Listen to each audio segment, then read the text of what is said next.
Well, after I get done punching the go live button, that I can tell everybody about the fact that we're late because you forgot to pour your coffee because you were too busy jabbering and showing off.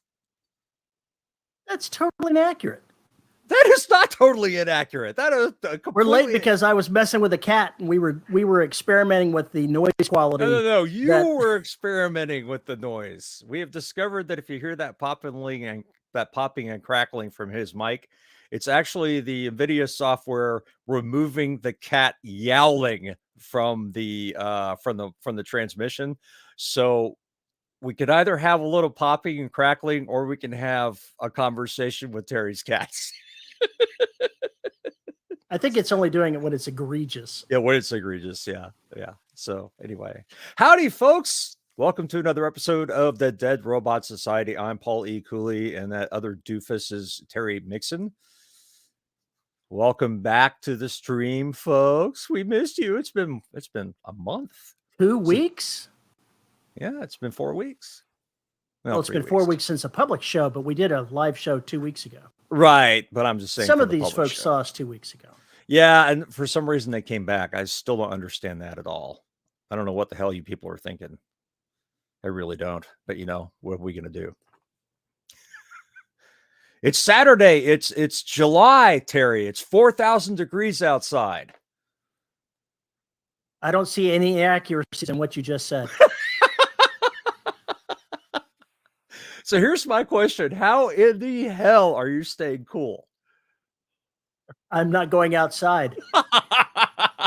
And this, ladies and gentlemen who are not from this area, this is why we all look like weeble wobbles. This is why we have the perfect pear-shaped physique. It's for 6 months of the year we don't want to go outside.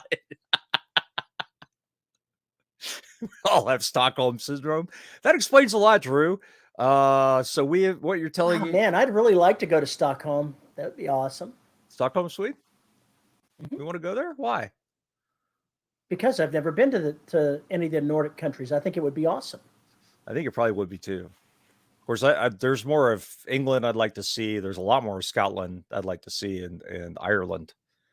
The whole damn country I want to see. You should just move to Ireland. When you hit the lotto, move to Ireland. If I didn't have so many health problems, was actually making money, I would seriously consider it. Seriously, I suspect immigration there is a little tough. It's not as tough as you think it is, but it's also not easy. Moving to another country is never easy unless you have an employer who's moving you. If you're going there, your money around if you win the lotto. Look at me and my money. Yeah, that's pretty much it. It's like, how do you make all your money? Well, I rob people blind. Oh, you're a financial consultant. Come on over here. We need people who can rob people blind.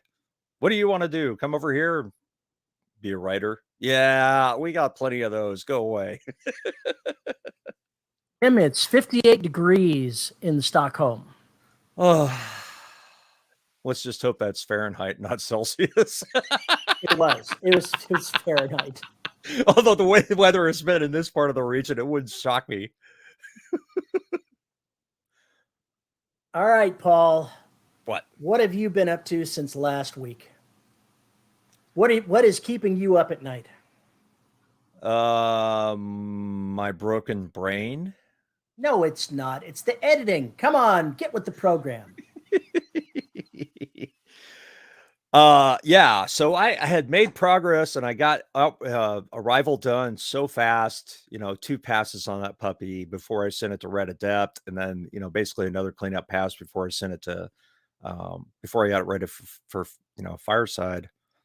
And I started on Outbreak and got I don't know, 40 pages into it, and then I got distracted with all the Station 3 crazy. And so I had forgotten to get back to it. And then it was like, hey, when were you getting the script for Outbreak? I was like, oh, shit.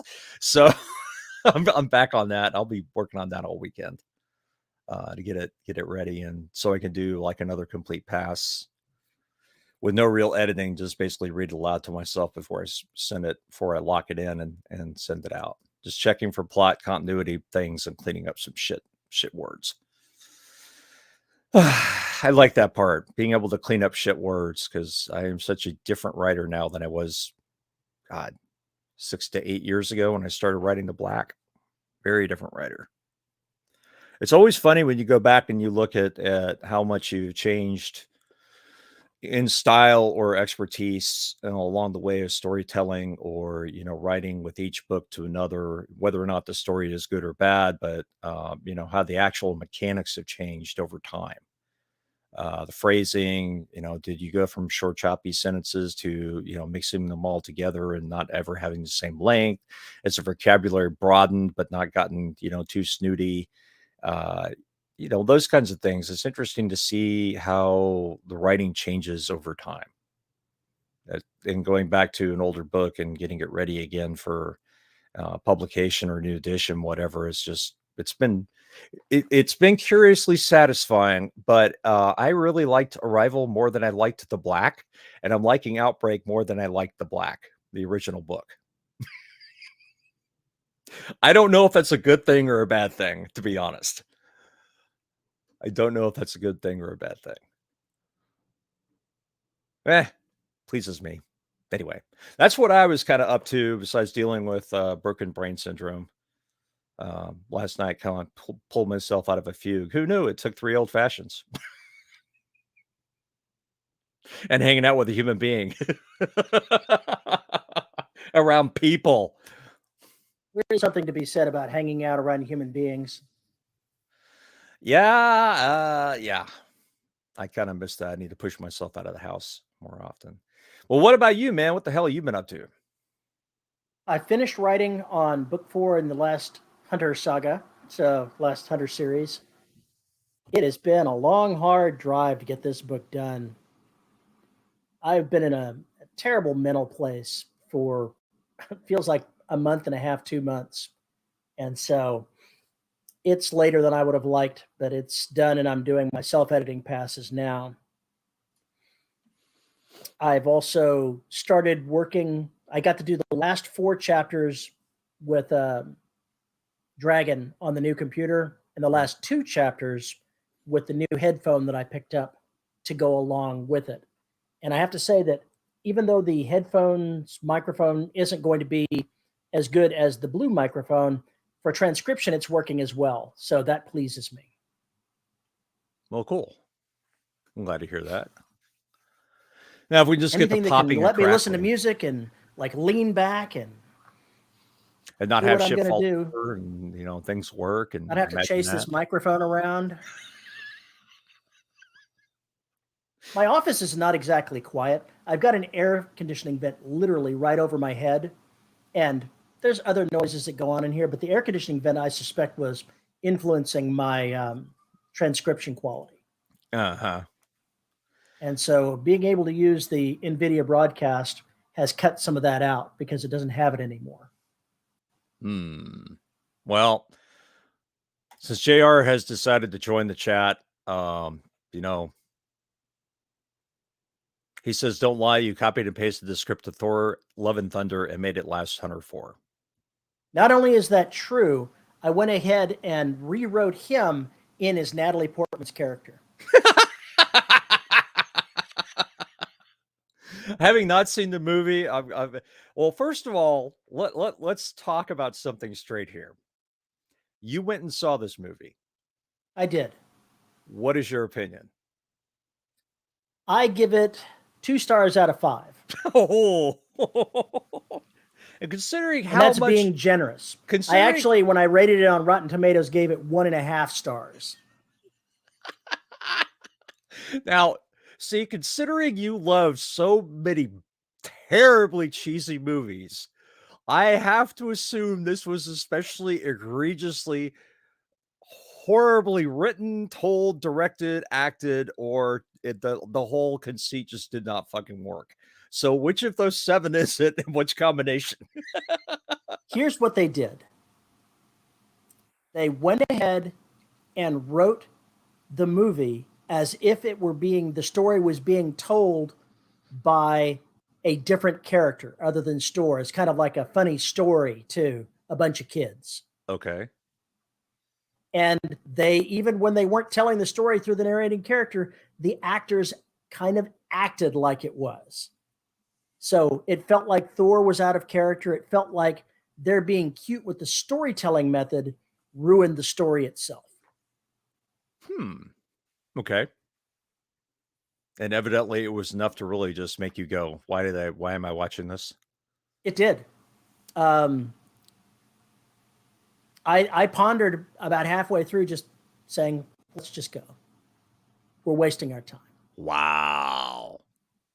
Okay. I rarely walk out of movies, but I came close. That's what I was saying. It was like when you sent me that message over Discord, I was like, whoa. And I was already in a bad mood. I was sitting there eating chewy candy, and one of my crowns came off, and I swallowed it. All it takes is a Tootsie Roll at this point, That's all you pretty much. That's all you get. It was 20 years. It's been installed for 20 years, so I'm not surprised. I was going to go ahead and recover it and have the dentist put it back on. He was like, I really think you should probably go with a new crown.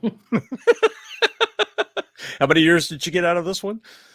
20. Yeah. I think this will probably be the last crown. Well, it was the style of crown that he didn't approve of. Yeah, I'm sure. They go with all porcelain these days, but this one was partly metal and partly porcelain. And he was like, maybe it'll come out okay, but you really should update something a little bit sturdier, because you're lucky that one lasted as long as it did. Exactly. That's kind of what happened when one of my fillings just like crumbled, because it was from 76 or 78 or something like that. And the damn thing just kind of fell apart. Matt says he's seeing video sync errors on me, so let me go ahead and change my You audio. Seem to be fine for me. So it may just be your connection, Matt. How do I sound? You sound fine. Okay. I just switched it over to not use the NVIDIA broadcast for it. Okay. So we'll see. The issues for Matt. We'll see. I don't think that's it. I think tough luck, Matt. Tough luck. I think it's your internet is effing up for some damn reason. I don't know.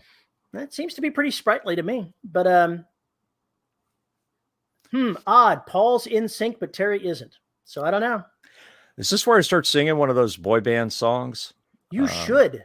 You should totally sync. I reached for one to sing, and I realized I don't know any. I don't know any. I could not tell you a single NSYNC or New Kids on the Block, or even I guess the only one that sticks in my head is that goddamn doo-wop song or whatever by the Hanson brothers or whoever they are. Well, if you can't do that one, yesterday was the 10-year anniversary of that K-pop song. God, what was its name? Gangnam Style. Gangnam Style. That's terrifying. 10 years ago today. Holy shit. Or 10 years ago yesterday, rather. Wow. That's terrifying. It really is. Shit. We're getting old, bro. Time. I know. Truth's like fast. It's been 10 years. Yes, it has. Yeah, and that lit up YouTube. I mean, shit, that probably brought more people. It was the first video that ever hit 1 billion views. Doesn't surprise me. And it's still in the top 5 videos. That doesn't surprise me either, for some reason. I still listen to it on occasion, so I can't imagine. I like it. You're supposed to keep your guilty pleasures to yourself. That's why I listen to disco for pleasure. Who are you? What's wrong? I am a child of the 60s, my man. No, you're a child of the 70s if you're listening to disco. Well, I was born in the 60s. Yes, I understand that. Disco was just going out of style as I was in high school. So I have been poisoned by the disco ball. I actually enjoy a lot of the disco songs. They are a guilty pleasure. Yes, they are. Oh my God, it's just terrifying. Just terrifying. I will not be telling horror stories when my body is a corpse. That's not going to happen. We hope. Well, hell, he doesn't even have to be a corpse. Right now, his body is a horror story. Yeah, if you're into body horror, here I am.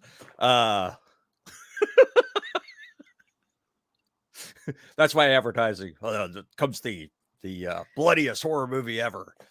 No, but getting back to Thor: Love and Thunder, the way that the story was told from the character Korg, it was told from his perspective. He's an alien, basically a rock alien, and it was played by the guy that directed the movie.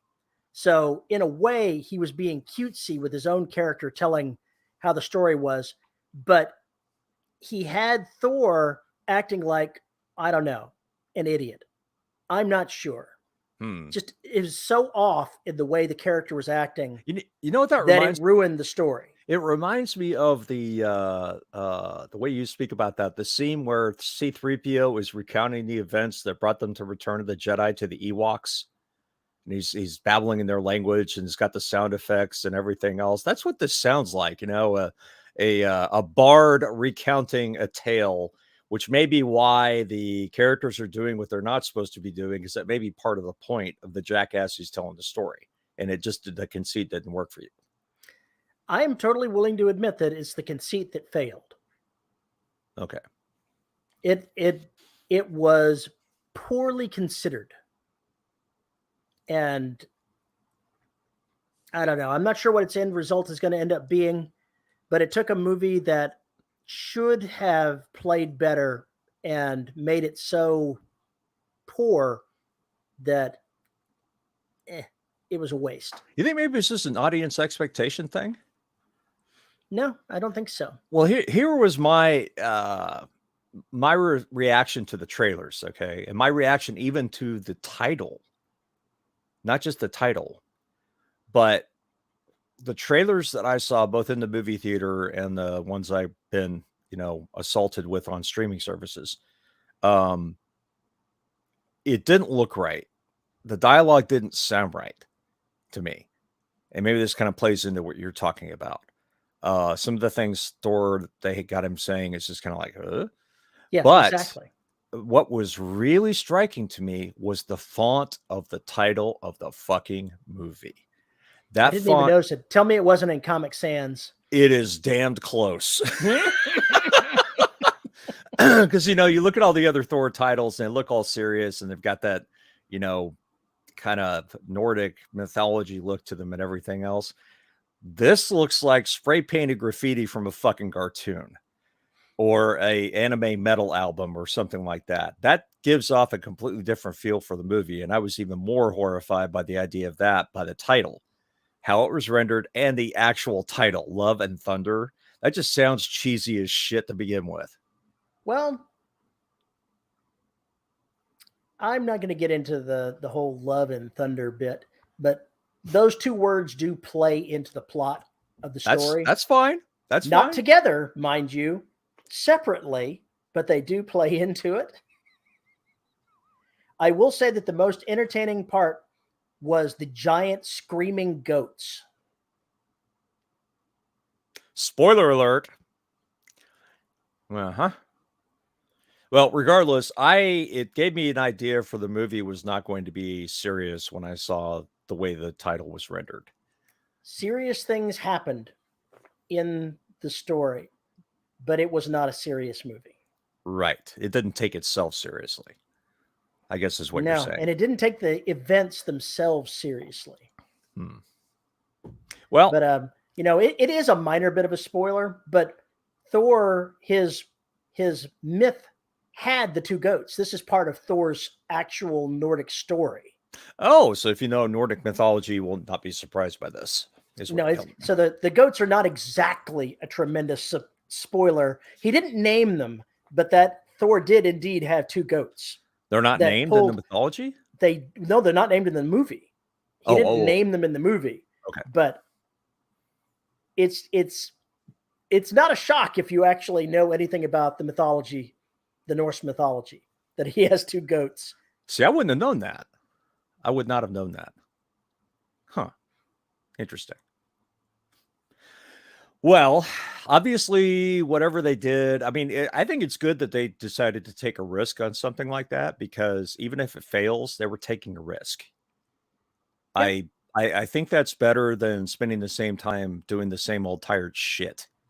because certainly with 50 million more movies to fucking go, because it's goddamn Disney, they're going to have to try and take some departures, and some of them aren't going to work. Hello, Michelle. Welcome, Xander. So what are you going to do? I can't get into the after scene stuff because that is way too spoilery, but there is definitely a scene there that is worth the time that it took to get there. And I'll have to tell you about it sometime, but it was interesting. I'll wait for it on YouTube because I'm sure if that scene is all you make it out to be, it's you're like show 16 up. Marvel movies behind. You'll never get caught up. That's why I'm not going to watch the movie. I'll just look for the clip on YouTube. That's what I resorted to now. If somebody tells me, oh, something really, really happens funny in this movie, I'm like, oh, just wait. Somebody will tweet the clip. They'll go watch it on YouTube. They've had a running gag for a couple of movies where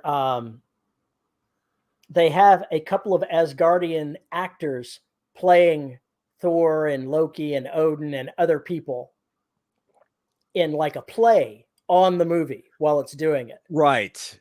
So it's very meta, and they're breaking fourth walls is what it sounds like. Do you know who they have playing Thor? Was it Thor? I can't remember, but it's the same guy that did the Bourne Identity. Matt Damon? The Bourne movies. Matt Damon. Oh, no. They had Matt Damon playing Thor. Okay, you need to stop spoiling shit right now. Oh, this is from a couple of movies ago and this one. So this is not a shock. This is not the first time it's happened. This should tell you how it's happened a couple of times now. Just how really with it I am on the Thor movies, how plugged in I am to the Marvel universe. Yeah, I was just saying that Matt Damon made another appearance. He's already done it before, but he made another appearance doing the acting in this one. Huh. And it was pretty amusing. And this is not a spoiler of it there. Disaster happens in the village and chaos is going on. And Matt Damon's like, should we do a production of this, to raise everyone's spirits?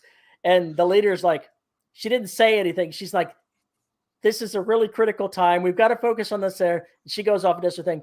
And he looks to his compatriot and he goes, she didn't say no. And so they wander off talking about how they're going to put on a play. It was just ridiculous. Yeah, that's another Rosencrantz and Guildenstern moment. Mm-hmm. Yeah, I love those, though. Matt says, if he remembers correctly, he came across Thor's goats in the Iron Druid series. Now I've got to look up their name. I was really curious. I would never have known that. I really haven't studied Norse mythology at all. I know I've read quite a few things based on it, but I've never really gotten the. Oh boy, I'm going to paste this into text into the chat window because these pronunciations, I am unsure that I can do them justice.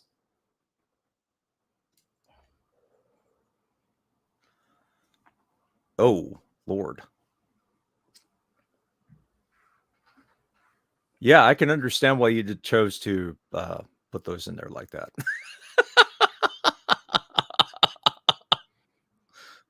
The goats play a part of it. Oh my God. The goats do have a role, I will confess. But they're screaming goats, so every time you see them, they're like, ah! And you're like, oh Jesus. Is that their secret weapon? They got their hooves. They can bite you, and if all else fails and they bitch out, they can just scream at you. Is that basically their last defense weapon? I shall not comment. I can't remember where I learned about Thor's goats, but I've read a little bit of Norse mythology for decades, so I undoubtedly picked it up when I was a kid somewhere. I picked up that little tidbit. It's just it's just funny. I've heard really, really good things about the movie The Northman. Yeah, so have I. I'm just really not into that, so I haven't watched it. So since we were talking Norse, we should throw that in there that apparently it's really good. Yeah, and somebody made the comment on Twitter, if you don't support this film, then you really have no interest in independent films that are awesome and getting people to spend money on distributing them. and we're taking a chance on independent studios or whatever it was, which was I intend curious. to watch it. I don't know that it's in the theaters anymore, No, it's on streaming services. It's but already I'm moved. definitely going to watch it on the streaming service. It's on my list of ones to watch.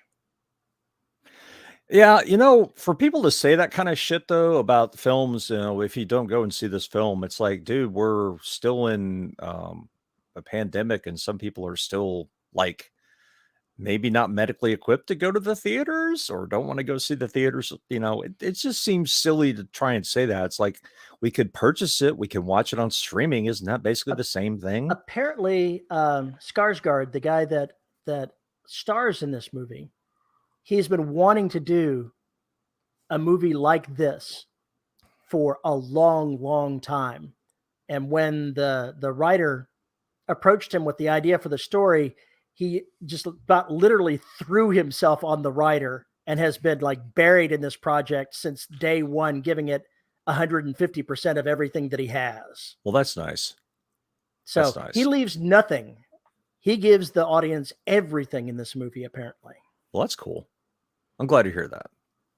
Maybe I'll watch it at some point. Maybe. No guarantees. Rick says it's streaming on Peacock. Ah, okay. Really interesting. So a funny thing happened. Uh-oh. In Station 3, I talk a bit about quantum communications and how much energy it takes. Just basically to send 1980s style information over quantum, limited to text and very low res photos, basically, because of how the enormous energy concerns. And I thought about that. I was like, is anybody going to buy that? And then this article comes out. Let me see. I've got it queued up here. I found this extremely interesting. Aliens could send us quantum messages from space, physicists say. And what they're talking about is how much energy it takes to basically transmit photons over the quantum entanglement. And it was fascinating because it's like they may already be sending quantum entangled photons and we would never know it. I sent you that article. Oh, is it you that sent me that article? It was me that sent you that article. Talk about that.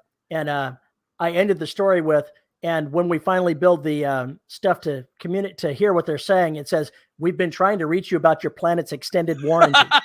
Yeah, that was last week. Exactly. So I found that interesting because that article goes into kind of the technological things that would have to happen to make all this work. And it's like, wow, you need a lot of power to go a significant distance. You need a lot of power. Holy shit. I was dead on. In fact, I think you need more power than I was making available, but whatever. I saw that article and I said, oh yeah, this is something Paul needs to see. So I dropped it in the conversation on Discord. Well, the other thing that was really cool about the article is it talks about the fact that the message could not be received until the whole thing got there. So because the moment you looked at it, it destroyed itself.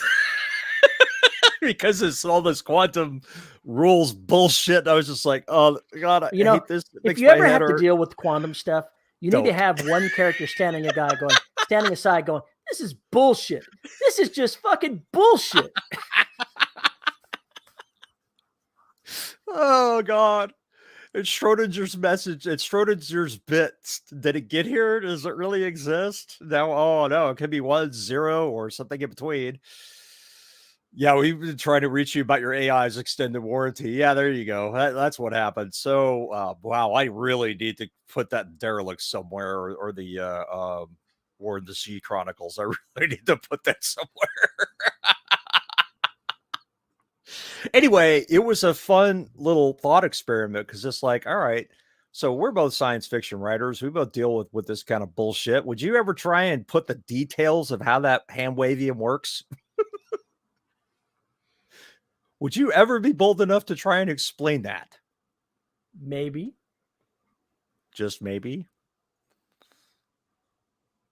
New JSWT. What is JWST? To look straight into an alien bathroom and defeat my alien to scream and cover up. JWST, James Webb Telescope. Oh, yeah. There you go. That's it. Yeah, there we go. That makes sense. By the way, we were talking about this in the pre-show. There's a picture they took of Jupiter, and you can actually see the textures and the 3D nature of the clouds. It is absolutely amazing. It's really cool. I don't have any links to it because I just saw it on Twitter, but it's mind-blowing, just absolutely mind-blowing. I love how we figure out what they were trying to say, and then we have 3 people telling us what it was. I love lag. Thank you. It took me a minute. I was like, JWST, what the hell are you talking about? I figured it out. Anyway, yeah, if you want some serious space porn, go take a look at that stuff because, wow, it's just mind-blowing. Just absolutely mind-blowing. I may need to get some prints of some of those shots because, well, I mean, I guess they're going to take a new they took a new Pillars of Creation. I haven't even seen that shot yet.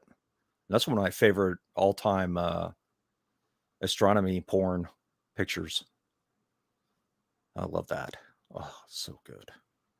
When you were at NASA, were you surrounded by space porn? Oh, yeah. Was They it have lots basically of space porn on the walls. covered every surface? Pretty much. That would be distracting. I'm sitting there trying to work. Oh my God, look at that picture of Saturn. That says no, Yeah, NASA makes all of their images available. Now, here's an interesting bit that I learned when I was writing a novel a few years back, that a lot of the images that they post aren't color imbued yet. And if somebody else color imbues it, you can't use that image. Oh, right, because they've altered it and now it's theirs. It's what theirs. they've done to it. Gotcha. Exactly so. So be wary of that. Just because it's a NASA image doesn't mean that if it's changed, it's something you could use. Yes, Terry worked in the space porn industry. Not directly, but indirectly. No, Still, directly. Not directly. Directly. Completely directly. Completely directly. Were you on mission control computers? I was. Holy shit, I didn't know that. When I started there, I was a system administrator in the mission control building as a low-level system administrator on the mission control computers. When I got the job change, I was the first line technical support for the flight controllers in the mission control center. So all of my 16 years there was working in building 30 on the mission control computers in the mission control center. Wow, I did not know that. Did not realize that. Well, aren't you special? I think so. Well, you had a rare experience. Most people are never going to be able to experience that or work in that portion of the industry. That's true. And it's definitely carried through to some of the things that I've written. Not the specifics, but the feel of it. Yeah. That would terrify me working on those computers because you fuck up and bad shit happens. Really bad shit. And there have been a few fuck ups over the years that I was there. I'm sure stuff that we never heard about went on shenanigans wise in the background. I wouldn't call them shenanigans. We'll just call them learning moments, shall we say. Learning opportunities. As a matter of fact, I did, Dean. I did hear the lock the doors command. Oh, no. What did that mean? What is that? That's what they do when they have a loss of vehicle. Ah, okay. You would have been there for the last shuttle. Is that correct? I was. Okay. Yeah. I wasn't in the room itself, but I was watching it on a monitor when that happened. So, yes. I've heard that command. It is not a pleasant thing to hear. No, I'm betting not. Is it only when a human manned or human controlled? The one in Houston is the manned spaceflight center. Okay. So it's not the other one. Oh, yeah. Here we go. Matt says he left the position in heavy chemical manufacture. The pressure when you know that a foul in the code could be fatal is not great. Yeah. And then you talk to my somebody like my father who was around fucking around in chemical plants and whatnot, and this is pre-OSHA. So the kind of shit that they got away with in some of these chemical plants and things that we're doing were absolutely fucking terrifying. You know, you hear about them later and just like, oh my fucking God, how did anybody get away with this? Working at NASA in the Mission Control Center is a high pressure environment. You're expected to perform at certain high levels all the time, even though things have happened that have caused failures, i.e., rebooting of machines, i.e., some computer systems got wiped where they shouldn't have been wiped, that kind of thing. Those things did happen, but there's a lot of redundancy built into the system to keep those kind of things right from stopping you. Right. Which makes a big difference. I miss the people. I can't say that I miss the work. Yeah. I don't think I could do that for very long. The stress 16 would just years, be killer. baby. Yeah. My part of our generation didn't do that. We weren't really given the opportunity. We got laid off every 5 minutes, remember? Yeah. It finally caught up with me too. So I can't exactly. You went into a field that is prone to layoffs, though. No, that they made prone to layoffs. And yeah, you mean the oil industry? I agree. There wasn't much here to do. No, William. I made them pay for my lunch when I showed them the high resolution images of Uranus. Can we never say it that way again, please? Can we just like drop that? Because it's so childish. Oh, tell me, come on. Can you ever hear any headline in a newspaper that has that word in it without making it into a dirty joke? Because none of the people that are writing them can. Never. I always just think Uranus, and I'm good. I'm good to go. You're and inside. The reason why I say this is because the Chinese are headed there, and we're going to hear a whole shitload about Uranus in the next decade. So, get used to it. I'm never going to pronounce like a derelict. We talk a little bit about Uranus. I'm not going to say in the audiobook, well, we went to Uranus. You should. No. Just wait till you get the audiobooks back and where they pronounce it Uranus every single time. Well, thankfully, those books are still locked into my voice, and that's what needs to happen. So they're not getting anybody else's voices at this point. So it doesn't matter. I pronounced it Uranus, but closed. Okay. JR says I'm broken inside. We all knew this. Why is this news? Tell us something I don't know. Yeah, that's what I thought. It drives me crazy when people like you are like, oh, Uranus. I can't help myself. I know you can't because you're really a 5-year-old heart. Be that as it may.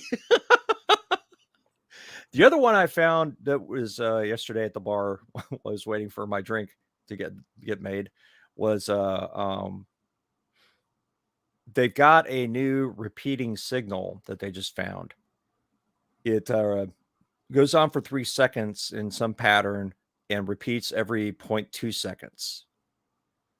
And they're really looking to see, so far this thing is hanging around longer than they usually do. And this one's pattern is so consistent that the astronomers are scratching their heads. And I think that is really interesting that that's there, because it makes it that came out the same day or within about the same time frame as that quantum entanglement thing. And so I was just sitting there going, is this coincidence or am I seeing some kind of thing here? And how would we know what that was? How the hell would we know? I don't exactly think you're going to be able to have the James Webb Telescope magnify where the hell that thing is coming from to a detail where you could see what was causing it. Could be wrong. But it was interesting to hear what their theories on why those things happen, where it's like a black hole eating a planet or some other celestial phenomenon. William, come on. The difference between this thing and a pulsar is pulsars spin at a really high speed and are basically they're blinking really fast, but they're different. Because that's what I thought too. I was like, well, isn't that just a quasar? But it's a different kind of signal than typical quasars, which is why they're scratching their heads. Oh boy. Oh boy. Oh boy. Oh, there's a topic. Oh, Rick says, I'm days away from giving a retirement notice. If I want to pursue this writing thing full time, your thoughts on first steps in prep? Don't. What is wrong with you? Go get a job as a Starbucks job, like barista. something in acting.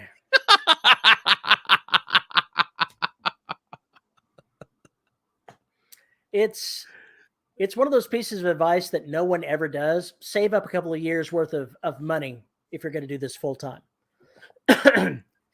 If you're in I a didn't have that position, option. would be the way to do that. I am very lucky that it worked out for me. For a lot of people, it does not. Yeah, I would say that the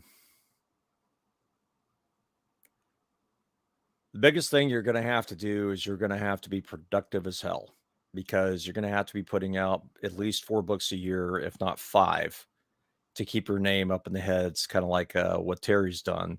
You're going to have to look for short story opportunities. You're going to have to look for things to get your name out there. If you got retirement income as a backstop, then let's go crazy here. So those things I would do, and I would start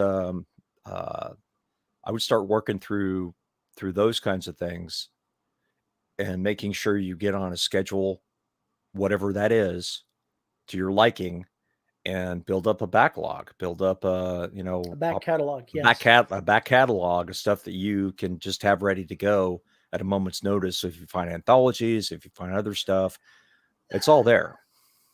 I'm gonna disagree with part of what you're saying, because I'm not sure that anymore that short stories is a pathway to success. I'm not even sure that it's good for advertising anymore. Really? You don't think anthologies are worth it? I don't. Wow. They're fun to do, but when I look at what I could have produced as far as a novel and what it brings into me, I don't think it is. I think that while it's worthwhile, if you've got other reasons to be doing those short stories, that it's fine. You're much better focusing your time on novels, particularly in series. If you want to make this into a career, that's the pathway to stability. Okay, yeah, I can see that. The reason why I'm okay with writing the short stories is because I'm also going to use them for the podcast. Once I get the rights back, I can use them for the podcast, and that keeps people coming back. There's just more content for me. So they don't bother me too badly, and mostly I do that if I know the folks. Charlie says, if you want to make little money writing, start with a lot of money. Yes. You're getting it. It's kind of like Bitcoin. Oh, shit. Yes, but see, that doesn't make any money. That's just, a sanctuary doesn't make money. It just sucks up money. That's what it's going to do. You're going to hear a lot of this in November if you go to Vegas, Rick. There's going to be a lot of people there talking. Oh, you're going to be there. Excellent. Excellent. Maybe you can help keep Paul out of trouble. Maybe you can help Paul. It's going to be a real struggle to keep him, sober, dry, out of the hookers. It's going to be awful. I'm too old for hookers. There's not enough. Just not that. No. Let's say, sat at the bar with him, talked for a few hours, and then, kind of got into him. That, the thought would cross my mind. I can totally see that conversation taking place, but it's sad. It's very sad. I had a prof in college. He was like the one of the most renowned scholars on Moby Dick and Herman Melville's work. And this guy was in such terrible shape. He was falling apart. I think he died at 63. And he was chronic alcoholic and was smoking like 3 or 4 packs a day, and talked about whenever he got invited to cons or educational things, he would go to the hotels to find where the hookers were. And he would find one at the bar and he would pay them money not to have sex with them, but just to talk. So we could hear stories about their lives and everything else, and kind of, write fiction that was kind of based around all the anecdotes he heard. It was very fascinating. I had never considered something like that, where you just basically go up to somebody and pay them just to talk, just to be interviewed, just to chatter. Have you ever knowingly spoken with a prostitute? I think so, once or twice, but it wasn't like any more than a come on, as subtle as it was. When we were in Vegas, not Vegas, we were on vacation. My wife and I stopped by the Bunny Ranch and talked to some of the ladies. Yeah. I'll bet those were interesting conversations, to say the least. She left with a prostitute approved device that got looked at when she went through the TSA. I thought that was hilarious. The Hooker Chronicles. Yeah, let's do that. Rick says, what about short stories as a gateway to novels? They can be, sure. Yeah, absolutely. If you haven't written a novel before, if you've never written anything longer than a short story before, then I would say you need to start thinking about a novel as a series of short stories that basically are interconnected. And that's all chapters are, really, right? They're little mini pieces of action, of knowledge, of character interaction, of characterization, all of that. That's just a chapter. A chapter is just a piece of the larger thing, but each chapter is essentially a little short story. This is the story of Paul's life right here. It really is. It really is. It really is. Holy shit, it's horrible. If you're trying to use them as a gateway to get readers, I think that's what Terry's talking about. Is if you were to have them on your newsletter like Terry does, if you were to put, free short stories or whatever else in your newsletter, that I totally get. And those should be like 3,000 to 5,000 words. They don't have to be any longer than that. They need to be shorter things, I think, just because I wrote a prequel short story for the Last Hunter series. I've written Right. a couple short stories for the Empire of Bones. It is a way to get people there, but I'm not sure that I would say it's a very effective way. Now, see, with Patreon, I have a little bit of leeway there, because that's another thing I do for the patrons is I'll write short stories for these anthologies, and then I'll perform them for the patrons. That is a good way for me to keep kind of my talons and fangs into short fiction, but it also brings up other novel ideas. And some of these things may end up being novel ideas, or there may be a collection of short stories on their own, like the Suits collection. I am so going to do that. So that's going to happen. But it's going to be nothing but short stories and maybe a novella, which may turn into a novel. But Station 3 is already part of the Suits collection, so I don't know how you're going to figure that out. Anyway, the short stories, you're just going to have to think about it. If it, I think you might going to make more money with them selling them as Pseudopod, or Escape Pod or whomever, and trying to get them into one of the podcast things. Rick says that he recently heard that Heinlein used short stories as a launching point for longer works, and it's totally true. The thing to realize is that back in the 50s, the short story market was a monster, whereas it is not anymore. Yeah, the market has, the technology has changed. Everything else has changed. I don't think there's anything wrong, Rick, with doing the short stories. It just basically we're trying to temper your expectations of making money on them. Yeah. Do as many short stories as you like, but understand that they will probably be of only limited effectiveness at drawing people into novels. But You get enough of them, you've got a collection. It's another book in your catalog. It's another book that comes out and gets your name up when it comes out. Gosh, I've got to go ahead and get my 10 stories from the Four Horsemen universe into a book. It's a You novel really length do. work. I'm sure that Chris is going to be like, "What? You're going to put them all on at once? What?" So I would say that's just that would be, just as long as expectations are set, go ham. Because there are people who make money off the collections. I am not one of them. I've never made money off my short story collections. Some people still make money writing short fiction. Mhm. But that is the old style game of lots of submissions to the few big traditional short story markets that are still out there. Or you've already got a name. Or you've already got a name in the Like a business. Joe Hill or a Chuck Palahniuk, where you can put out things like that and they'll still sell, or Stephen King for that matter.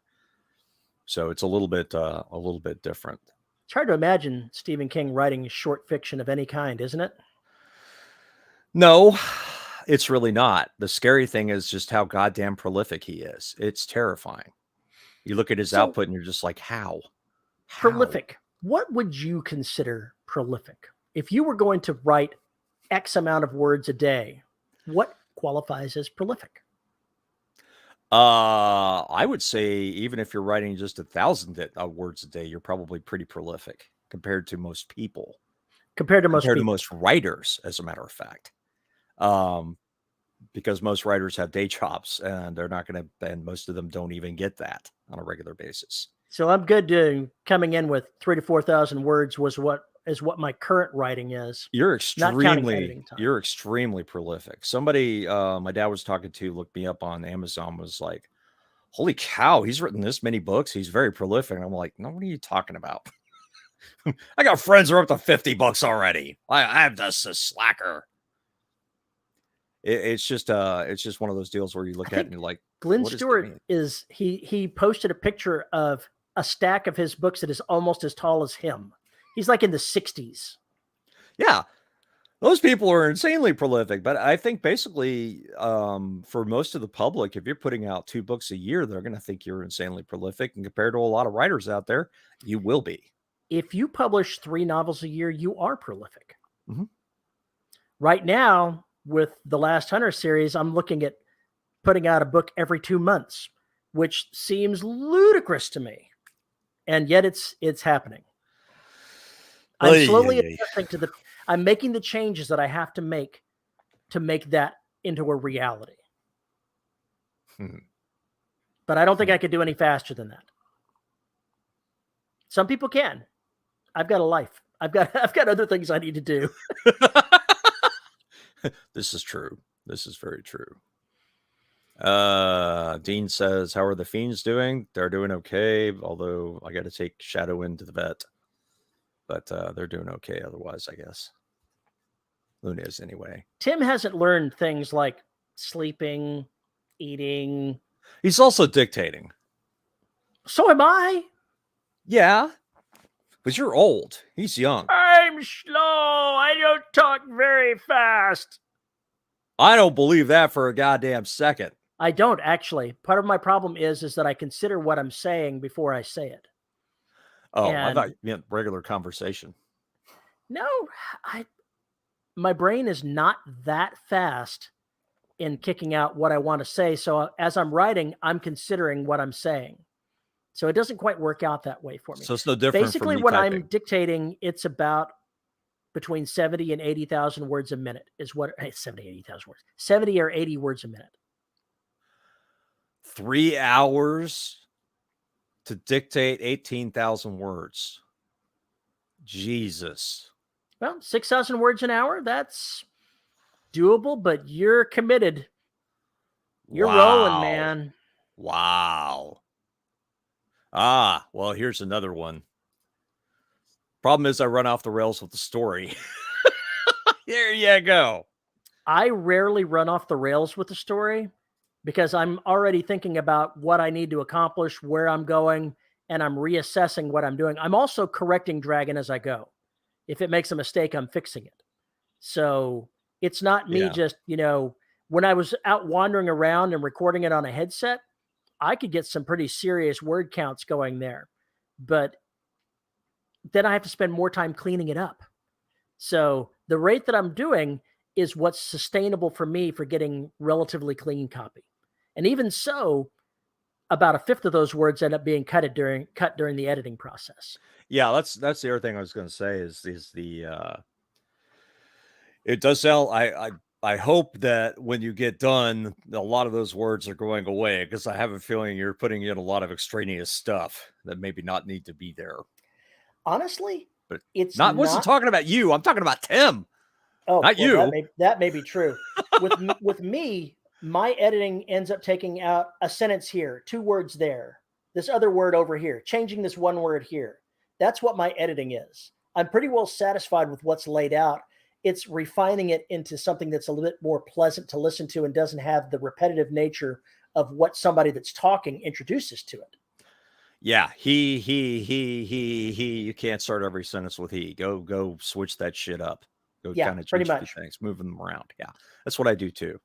Only That and it's I usually apparently with say typing. damned a whole bunch. I found an outbreak while I was going through that today. I saw so many goddams and dams, and it was like, man, there's more of these than there are fucks. Who the hell am I? So I had to go through and change that. Still, that is an impressive rate, Tim. That's amazing. God, I don't think my brain would stay alive that long to do that for 3 hours. I can't. There's a Oh, certain limit on what I can do creative wise. The next novel that I'm going to put out, I'm not going to self edit the stuff that I'm writing as I'm writing it. So my target for the day is going to be like 6,000 words, 2 right. chapters. I'm going to try to knock out 2 chapters with dictation, and that should be doable in between 10 a.m. and 4 or 5 p.m. That should be easily doable because I take breaks, I find other things to do. I let things cogitate as I'm doing them. So I'm not nearly as fast as I could be when I'm writing. But if I can deal with actually getting the first draft out in 3 weeks, then I should be able to get it edited up in another 3 weeks so that one book every 2 months becomes doable, more doable. Yeah, if I were going to try and keep that pace, I would have to make major changes to how I write. Major changes. Because I'm just used to basically spitting the thing out, and I really just want to give it some time to breathe. So when I go back to edit the second draft, I'm really aware of possibilities in the story that I may have missed. Because otherwise, I think about them after the book is published, and I want to ram my head into a wall. After a while, my brain runs out of words. Yes, This is me right yes, there. yes. Guess what? Thinking is exhausting. As wonderful as it is, imagination and everything else, you actually burn a lot of calories when you're sitting there burning your brain. You burn When more you're being calories than you think. creative, you run into a wall eventually that says, I can't create. I need I need to sleep and I need to dream. I need to get away from this. I need to go look at patterns. Our brains love patterns. And I would say that story and creation are anti-patterns in a lot of ways. Tim says he's Because way behind, which is why he's got to go fast. What are you what are you way behind in? behind What is on? driving your deadline, sir? What are you way behind on?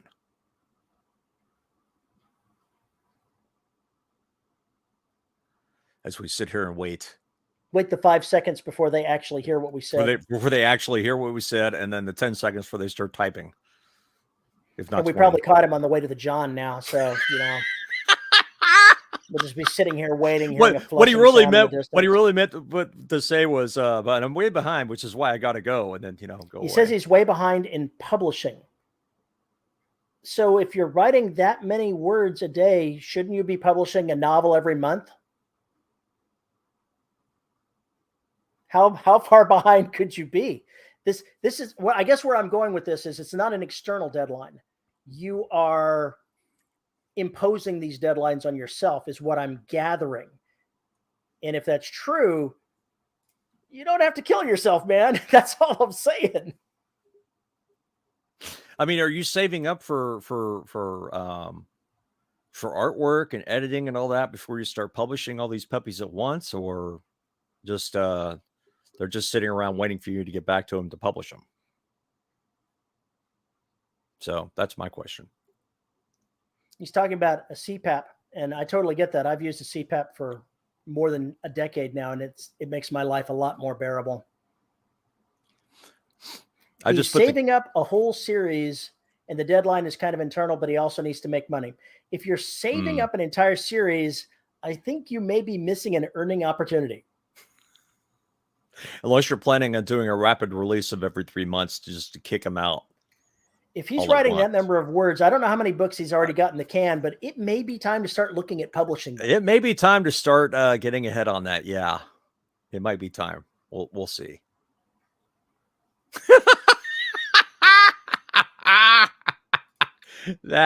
Whoop. Drew says self-imposed deadlines don't work for me because I know the guy who'd set them and he's full of crap.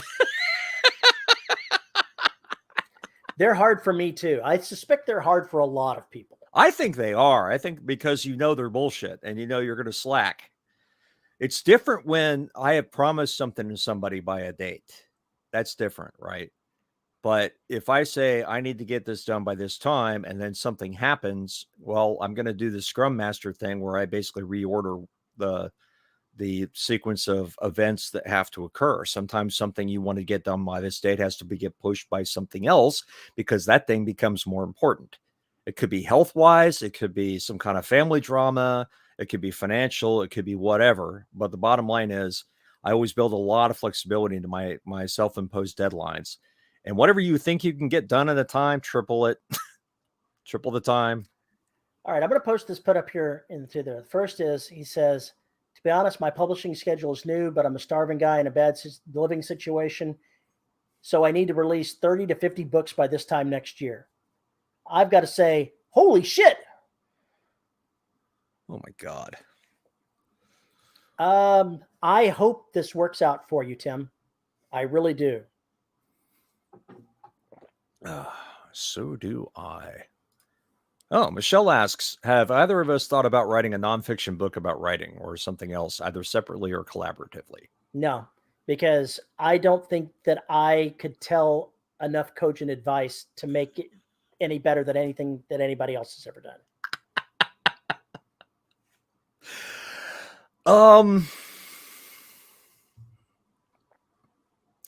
I have kind of outlined an essay that I want to write about how the survival horror tropes work and how to write them, how to create those stories and the beats to pay attention to and things like that. But I think I would be able to do something like Stephen King did, talking about the generalities and own experience and things to watch out for and things we love about literature and wordplay and everything else, rather than something technical. I don't mind doing something general where I show you stuff like an outline or how I move from one scene to another or something like that in small bursts, but I have no interest in writing a textbook. That's for damn sure. But it would be interesting for Terry and I to write essays on our process. That means I have to settle on a process, doesn't it? Yeah, well, that's what would be so damn funny for you. It'd be like, and actually for me too, it'd be like 15 different essays. Here's how the process went on this book. Here's how it went on this book. Here's what the process was for this series. And here's where I fucked up everything. Kind of a strange memento. I often wonder what it would be like if every writer kept a writing journal describing what they did that day on the book. And I know I'm not disciplined enough to do that horse shit, but it would be interesting to see somebody who went through that entire exercise and then compare what they got done that day with what, got in the way or whatever else. I thought that would be really, really interesting. A lot of what I've been doing over the last couple of years, maybe say the last year, is finding how to get to a consistent thing that I can do every day and still produce the most possible while doing it. Because I'll overcommit myself and I'll burn out on what I'm doing, and then I'll fall further behind than if I was doing less every day. Yeah, I think that's kind of what happened with Derelict for a long time. It hasn't really happened to me on the black this time around when I've been messing with it. Although I think I had to take a mental vacation after finishing Oceania. I just needed to take a mental vacation for a few days. And I started on Extinction, or I should say, restarted on Extinction.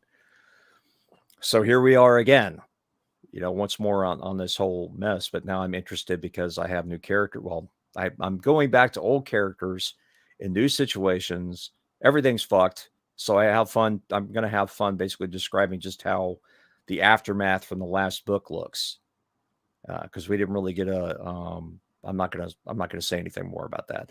But there's going to be some things to catch up with, some other characters in Extinction. And I've realized yesterday that I think I'm gonna have to write this book the way I wrote Destruction, and even parts of Trident. I'm gonna have to write Shauna's story separate from Catfish's story, separate from Moore's story, separate from all these other characters. I'm gonna have to write them in isolation almost, because there's so much crap I got to figure out, and it's gonna figuring out one will lead to figuring out the next, will lead to figuring out the next, because you got to start continuity somewhere. So now's the time to figure out that stuff before I try and write the others. That's the way I'm looking at it. And then there's also continuity. What the hell's that? Then there's also a novelette I got to write, which I may publish to the patrons before anybody else ever sees it, as kind of like a here you go. But I have to explain something that none of the characters could possibly see. So I get to do another AUV 5 without an AUV. So it's going to be fun to do this one. I can't wait. Oh, dear God. That's bad. That's bad. No, I am not writing anything about sparkling little ponies. No, absolutely not. I haven't written a YA horror novel. I've written a YA sci-fi horror novel. Well, sci-fi novel. He sounds pretty confident. Uh-huh. How fucked pretty is the confident situation? For a guy that had a space toilet fall on him in a brothel. Whoa, whoa, whoa, whoa. William West says, I'm writing a scene with Salami as a POV and part of it. Holy shit. I think I've mentioned this before, but there's a book by Tom Robbins called The Skinny Legs and All, and it is one of the funniest, craziest books I have ever read. It is wonderful. Characters are off the wall. Everything's turned up to 11. It goes into all sorts of social things, but the cool thing about it is there are 4 characters or 5 characters in the book that are a can of beans, a drumstick, a pair of panties, a sock, and something else. I can't remember what the 5th one is. They're actual characters in the book. It's scary, especially when the underwear gets put next to the vibrator in the desk drawer. Don't ask. Is this where the salami comes into the story? No. It's where the Japanese device starts making jokes with the other pairs of panties. It's quite libidinous and crazy. So William says, hang on, what's that title again? Skinny Legs and All. Skinny Legs and All. Fantastic book. Love it. It's good shit. I am not writing it under anything under a pen name like Paula Cooley. He was suggesting someone else write their salami story under Paula Cooley. Brett, I'm not right. No. Sparkling Little Ponies Screaming at Thor. Would that have been a better movie for you than Love and Thunder? Yes. I can unreservedly say yes. I think I would have preferred going to a My Little Pony movie than Thor. Wow. That's some strong loathing right there. Those are serious words, man. I don't think Disney wants to hear you ever say that.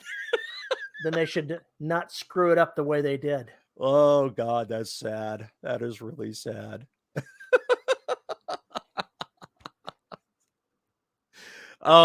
I mentioned this, I think at the last live show, but Michelle, you were asking about process.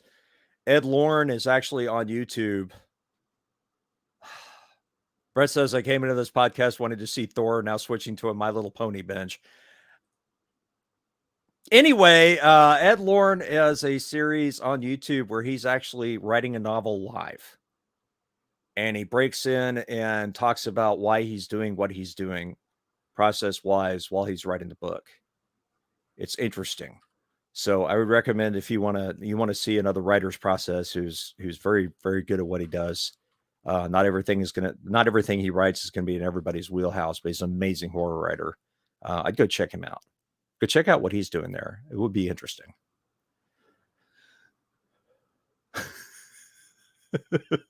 Oh my God. Oh.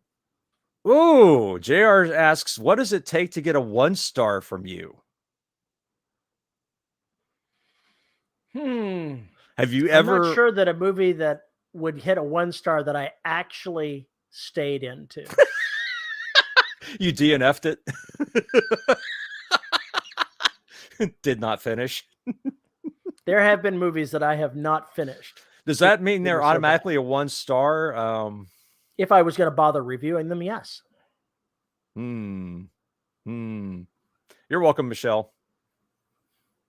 I think he's on episode 4 of it. I think he does one a week, or maybe he's doing more often than that. I haven't been able to watch them in a while because I'm doing other crazy shit, getting my content out as much as I can. Yeah, process has been a real interesting thing that people constantly talk about. I think Terry and I have talked about it about 1,000 times, but then if you pay attention to us, every novel has changed. I'm happy with my process. No, you're not. No, you're not. This time we're going to try this. I fucked up everything. Okay, I won't do that again. No writer is ever satisfied with what they're going to do. Never. Somebody posted this meme where why would I do something to take that will take me 5 minutes of manual labor when I can automate it and have it take an hour?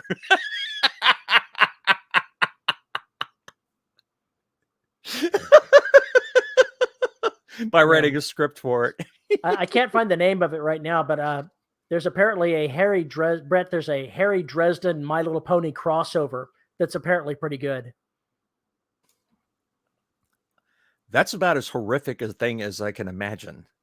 Apparently, the My Little Pony world can be fairly dark in this fan fiction, so it's apparently pretty good.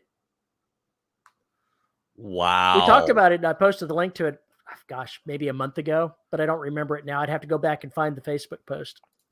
How many movies have you DNF'd? Oh, probably a dozen over the years.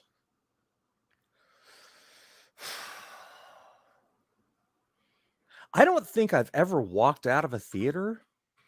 I've walked out of a theater, but my did not finish doesn't necessarily include the theater. It can be changing the channel on the TV. Yeah, I was about to say, there's a lot of movies I've streamed where I DNF'd.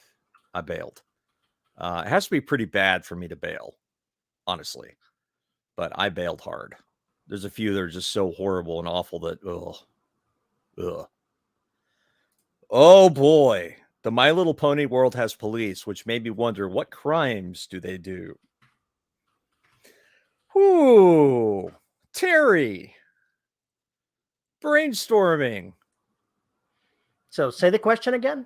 The My Little Pony world has police, which made me wonder, what crimes do they do?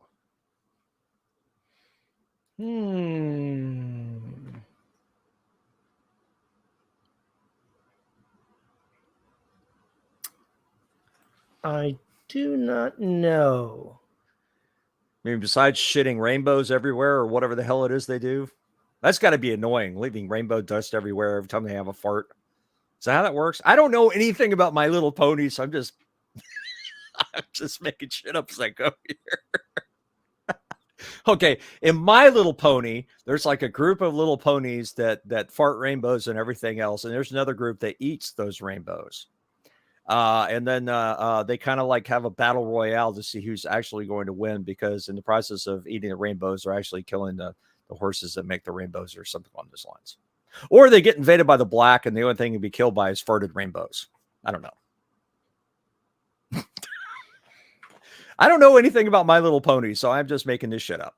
Pony Centipede. Ooh. Ooh. And I'm going to post this in the StreamYard, and this is for Brett. It'll take up multiple lines, so it's another one of those. Oh, no. But this is Oh, Jesus. the thing with the Dresden Files crossover with My Little Pony. The Dresden Phillies. The Dresden Phillies. What is it called? It's oh my God. Friendship is Magic is the name of it. And apparently it can be fairly dark. So there you go. Now you can go off and find some stuff. Wow. Enjoy yourself. Wow. Just wow. I would think My Little Ponies would be responsible for destroying lawns, eating somebody's oats. I don't know what they eat.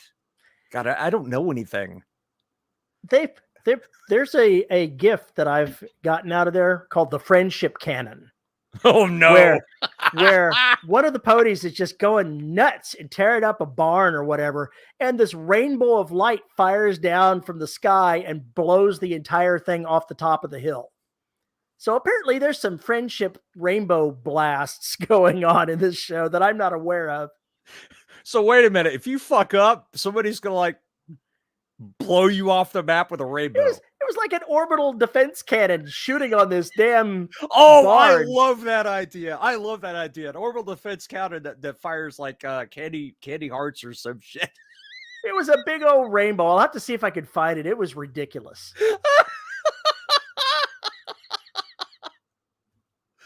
One of the funniest things in Futurama is they're having this war with these bouncing balls, and then their rifles, they have to wind them up. And while they're winding, they do like the old Jack in the Box toys. Absolutely hilarious. I love that idea of weapons. It's great. Or going off with Nerf darts. I just don't know anything about My Little Pony, so I can't really riff on that. That's unfortunate. Or fortunate. Would you ever write a My Little Brony satire? Would you ever do that? Sure. Yeah, that's what I thought. I guess I shouldn't be surprised again.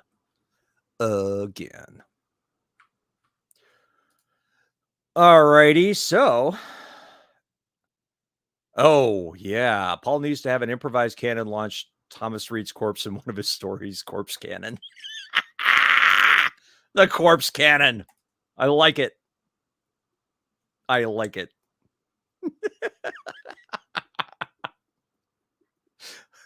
I like that a lot. Well, what else is coming up for you, Terry, besides kicking out 14 novels a month? I wish I was kicking out, 14 novels a month, but it's just not happening.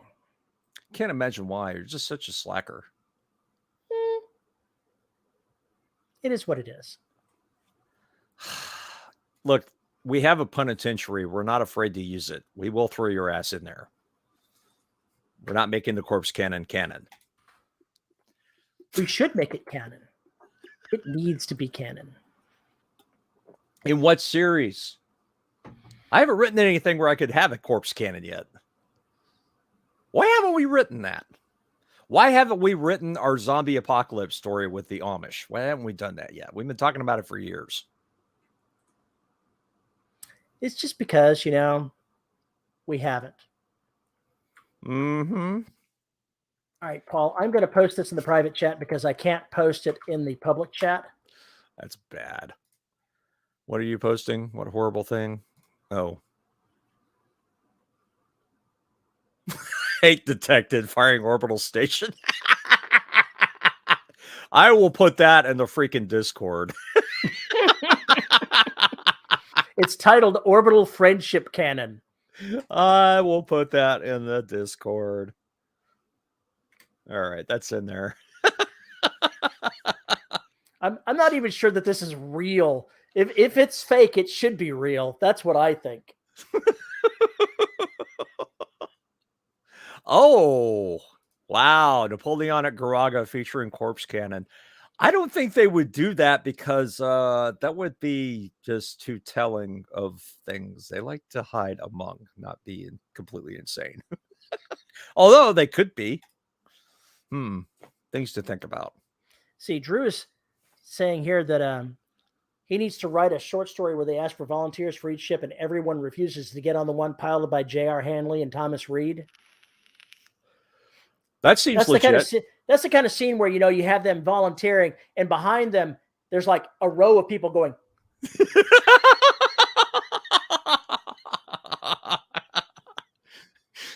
Or the Thomas Reed gets on one of them and everyone goes, no. And the JR gets on there, double no. Have Thomas, salute and go into the ship and go, ow! And JR go, what happened? Stubbed my toe. Or my suit's been acting up lately. Really? Or, hey, stay out of the way of the engines this time. That is, now, there we go. Matt says the ultimate red shirts ship. We should have a ship filled with nothing but the people that we red shirt. Oh my God. I would have, I have so many. Oh, the graveyard. Oh my God. No, I'm not talking individuals there. Ones that you come back to again and again. Oh, the ones that really, the real red shirts. Well, that would include you. You have been canonized a couple times now. I don't think I've killed you, but I cut you in half. That's got to count. I've definitely killed you. And then I turned you into a sentient entity. So there you go. Ultimate red shirts.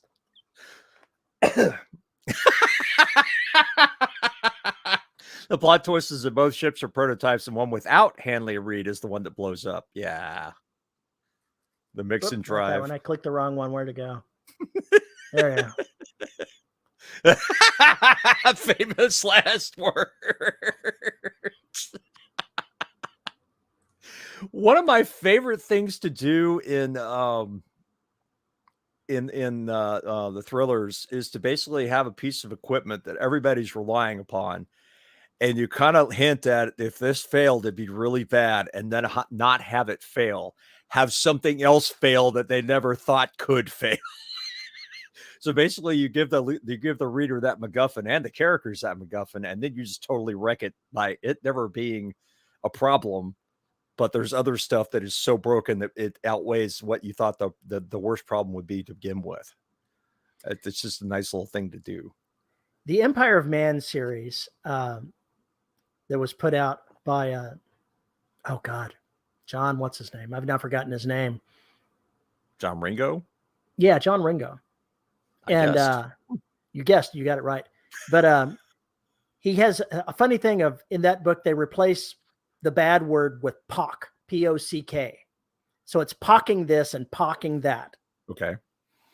And they've got an engineering type in there that finally, by one of the books later on in the series, takes a hammer to something that is not supposed to have a hammer taken to it. And by the time they get to wherever they're supposed to go, the person that looks at it goes, it's a bloody miracle you got here because some mental degenerate smashed in the side of this piece of equipment and it should have blown up the entire way here.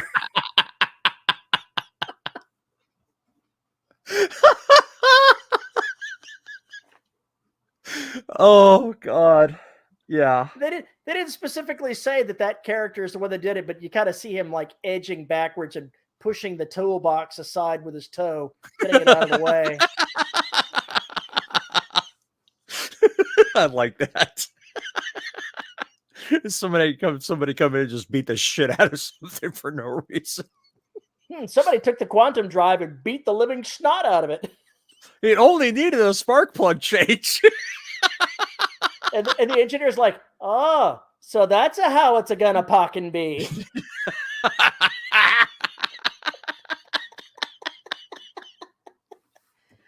Oh, there are those scenes that stick with you in the mind. You're like, okay, yeah, you're never going to forget that scene.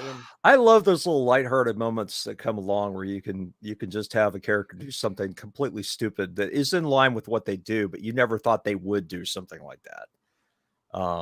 That they just boil over and the other characters are going, fuck.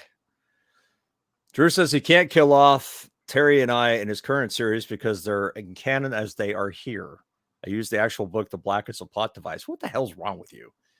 You know, there's a movie out right now that has oh God, I'm terrible with names. I can't remember the guy's name. That's okay. An actor playing himself in a thriller as a down and out actor, kind of being forced into it.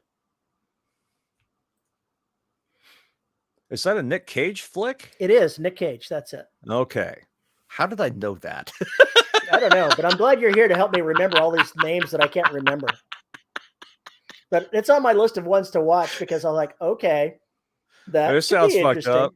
Well, it's kind of like being John Malkovich was such a weird movie. I really like that flick, but it is just so goddamn bizarre. Because you got John Malkovich playing whatever his name is. Now I've lost his name. Thanks for that. It's spreading. Thank you. Your old manness is now affecting my brain. Get off my podcast. The guy who was in Better Off Dead. Fuck. Somebody will correct me and give it to me. Anyway, basically Nick Cage playing him.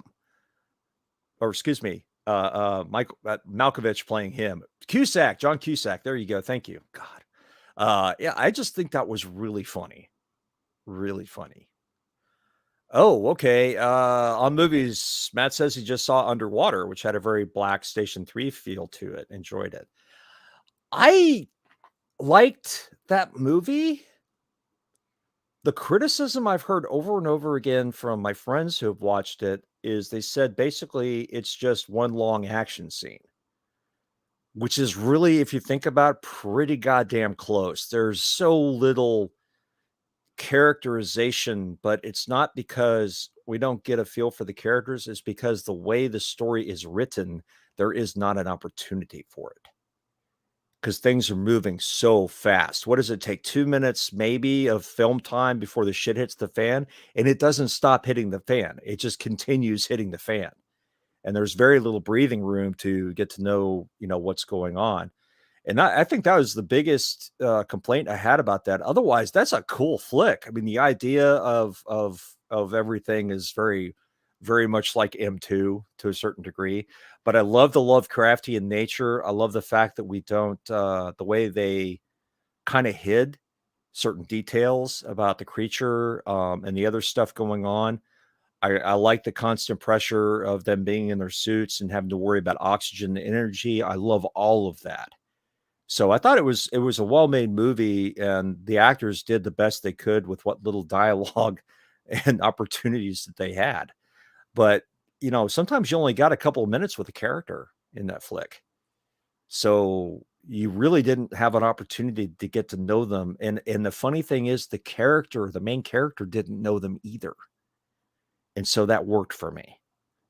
But yeah, it's very fast paced, extremely fast paced. I think that's why some people didn't really like it, because otherwise it was all cool. It's very cool.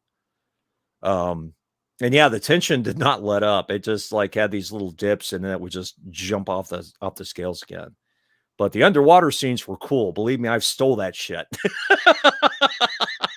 I stole a lot of ideas from that for Station 3, seeing it again to come up with how the stations were designed and stuff like that, if nothing else, because I like the way the layouts of what they did with the backdrop and the infrastructure and all that. That part was really interesting to me. Sometimes if you can't imagine something, you look at something that's already there and you can just immediately go, oh, yeah, that's how it would be designed. So I think that flicks like that really do have some things you can learn from there if you want to write suspense thriller. There's some action beats that movie hits perfect. The problem is every part of that movie is an action beat.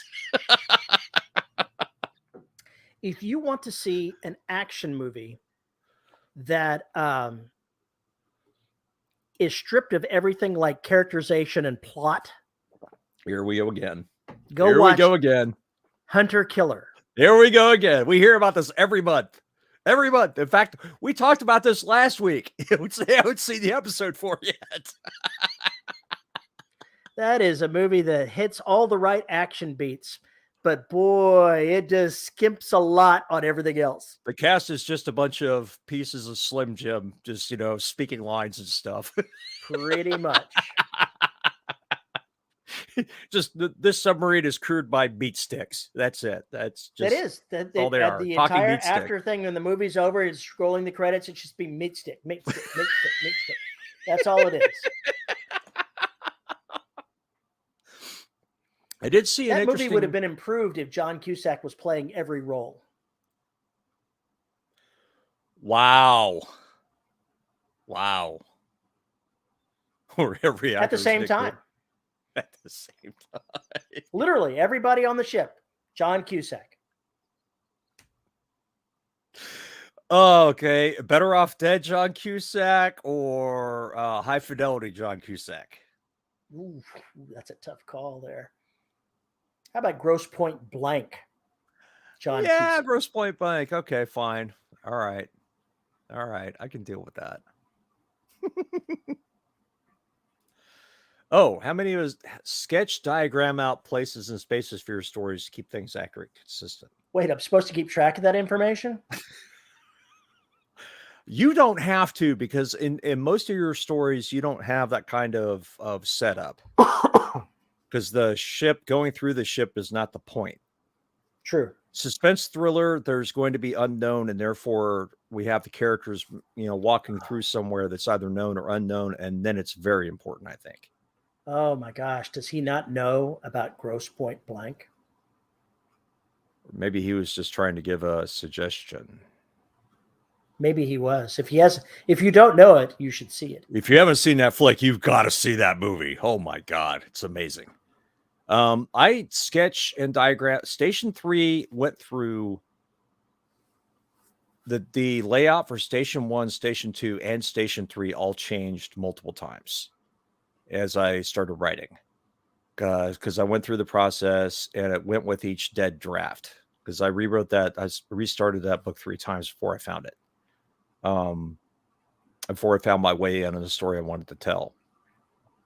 And each time I got a better idea of what made sense for it being for being on the ocean, or in the ocean rather, beneath the ocean, as well as other environmental constraints I had to deal with. So I had to change some stuff as I went down the line, but I had to sketch those things out so I could describe them. And so I could keep track of where the characters were on the station. So it didn't feel like we were just wandering through chaos. But since none of the characters knew the layouts and we're only getting things piecemeal, I got a lot of leeway. If they'd had blueprints, I'd have been effed up because I would have had to have blueprints. So it was easier for me to say, yeah, they don't have that information, and lock it down. And that way I didn't have to deal with it. I cheated. Rick says, you've come close in some of the chapters of the Hunter series, Terry. And I'm sitting there going, close to diagramming it out or close to having John Cusack play every part? I want to see how you would write a book with John Cusack playing every part. And I'm sure it's the first one, but seeing the question that way made me laugh. There's an episode of Red Dwarf where they send Rimmer to this planet, and he uses his DNA to manufacture clones so he can populate the planet. And they all look like him, even the women. They all look like him. It's awful. It's just the whole planet of Rivers. It's just awful. Oh, it's so funny. So damn funny. Speaking of an interesting show that I did not expect much from, my wife and I watched part of the first episode of Star Trek Prodigy last night. It's an animated series. Prodigy? That I really didn't know anything about. Never heard until of it. We just happened across it. The quality and the storytelling and the characterization and the acting was way above what I expected. It was far in advance of like Lower Decks. Really? It was like real shit. I mean, the story was taking itself seriously, and yes. And okay, so it's dramatic. Dramatic. Animation. It's got its humorous bits through it. It's got drama in there. The drawing is amazing. The characterization is awesome. The storyline is deep and it's serious. So, yeah.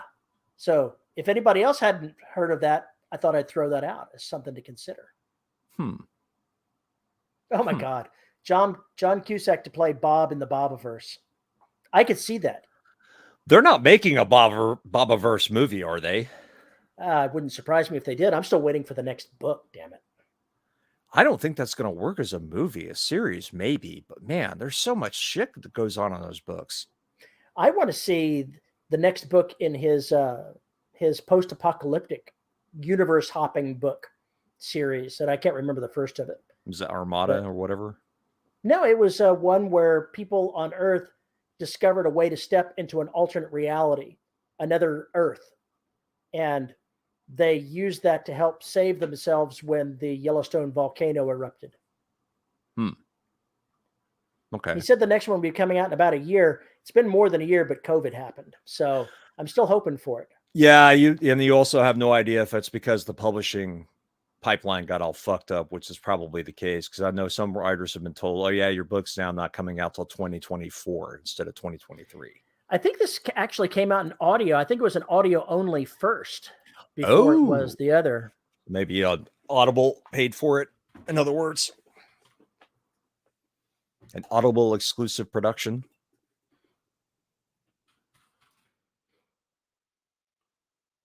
Let's see. As you can probably tell, folks, my voice is more or less fully recovered.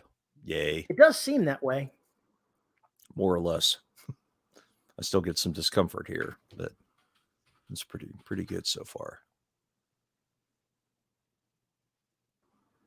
It was called Outland, and it was an Audible original. Okay, that's why then. That would be and, why. And I don't remember when the first one came out, but it's been a while. And the second one was supposed to come out before too much longer, but it's been quite a while. So I'm still hoping that it comes out because it was a pretty awesome book. I'm guessing it got delayed for multiple reasons, any of which is what you're talking about, COVID. I just know all the publishing deadlines and editorials and everything else just got all fucked up for like 2 years. So everything's screwed up as far as the publishing pipelines go. It's just a disaster area, which is curious because it just makes you wonder how much money those writers are losing by not having their book out, because they're not going to get paid till the book is selling copies. Apart from their advances, I guess. Ugh, I hate to be in that position. And I know a couple of presses have gone out of business this year. Yeah. I heard that somebody bought Daw Books, and this was back that the company that bought it, it's only been in existence for about 6 years. So I don't know what's in their future, but it might not be good. There were a couple of small presses that apparently were, oh boy, filled with fuckery that have folded the last couple of months too. I know Writer Beware has had a whole series on a lot of really nasty things that have been going on with some of the presses. So, caveat emptor, do your research before you commit to anything. Find out who those people are. I got an email from Drafted Digital saying their purchase and acquisition of Smashwords is almost complete, or their integration of Smashwords is almost complete. Did you get that one as well? Yeah, I did. I've been watching that with interest. Yeah, so have I. These were independent. These were not imprints of traditional pub. These were independent. It's just it's kind of fucked up. I mean, some people haven't been paid the royalties in like 2 years, or they were undercounted, and then the forensic accounting's coming in and finding out the publisher or whatever was basically ripping off the writers, and bad shit all the way around. Just bad shit all the way around. So just be careful as always.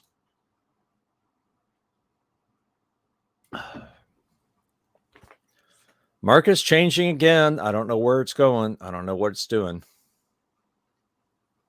I know my podcast numbers are picking up. My YouTube numbers are picking up again. After I removed the black, I now went from $11.34 or $13 estimated revenue down to $1.40. So I should tell you how popular that series was on YouTube. I don't think I'm ever going to recover from that, to be honest. I don't think I'm ever going to recover from that, having removed those. Probably never. Oh, God, it's horrible. I really shot myself in the ass. What are you doing, Terry? You're not paying attention. You're not adding to the conversation. You're staring blankly off into space. Looks like January of next year that book is going to come out. So 2023, Yeah. first quarter? Yeah. And I'll see if it slips again. This date was as of yesterday was when this post was. So that's pretty hot off the presses as far as that kind of thing goes. Oh, okay. I was curious, if there was any word, if he'd said anything about why things got delayed. That's what I was looking for to add to the conversation, but he didn't. Is that one going to be, the new one going to be an Audible exclusive as well, just audio? He didn't say. I would imagine since the first one was, the second one will be as well. Huh. But if you listen to audiobooks and, exploring strange new worlds like that, this, in a way, it's like the one where you step through the doorway and it's not quite your world. Yeah. It's got some very similar elements to that.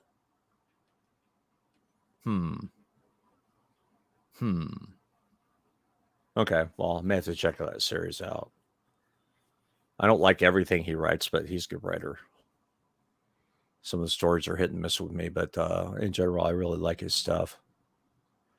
Wonder the first half of the book is them discovering the technology and exploring, a bunch of college students exploring what it means and what's on the other side.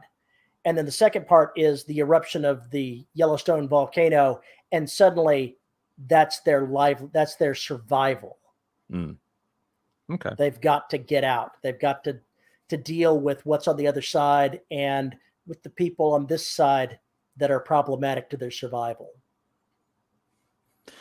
My brain hurts already. My brain hurts already. Stop. Oh, come on. Your short stories have more plot twists than that. How much do you think you get paid for that if Audible is going to come in and make a original drama or whatever you want to call it? I got no idea. Wonder how much money they pay for that option. I'm just curious how much money is involved there. I've always wondered about that because I've never heard anybody talk about it. So it makes me curious how well that works and how the profit sharing works after that and what the time is. Rick's asking for the name of it. Outland by Dennis Outland. E. Taylor. Yeah. The Bobaverse. Yeah, they would have to do that as a series, I think, for it to make sense. There's just too much shit going on. Way too much shit going on. I'll post the blurb into the chat here just because.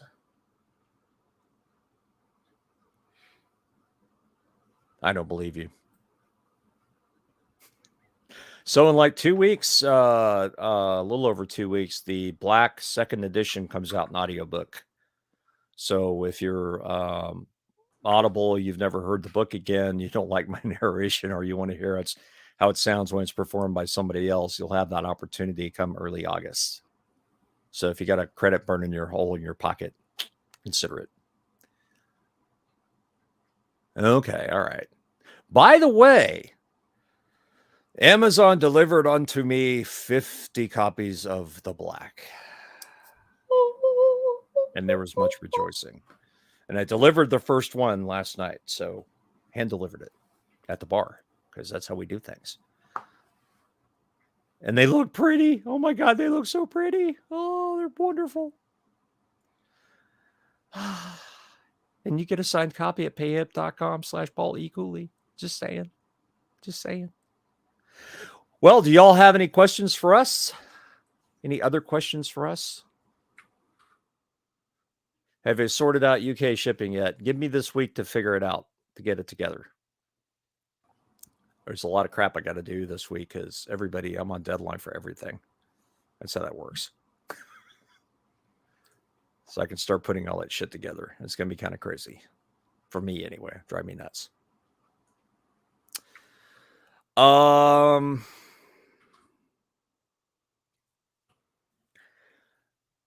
JR asks, how is the audio market looking outside of the Audible ecosystem? There's an audio market outside the Audible ecosystem? No, I'm joking just to draw Paul's ire in saying that they are still the gorilla inside the room. The Audible market outside of Audible is growing, Yeah, but it's still just a fraction of what Audible is. Audible is still the monster.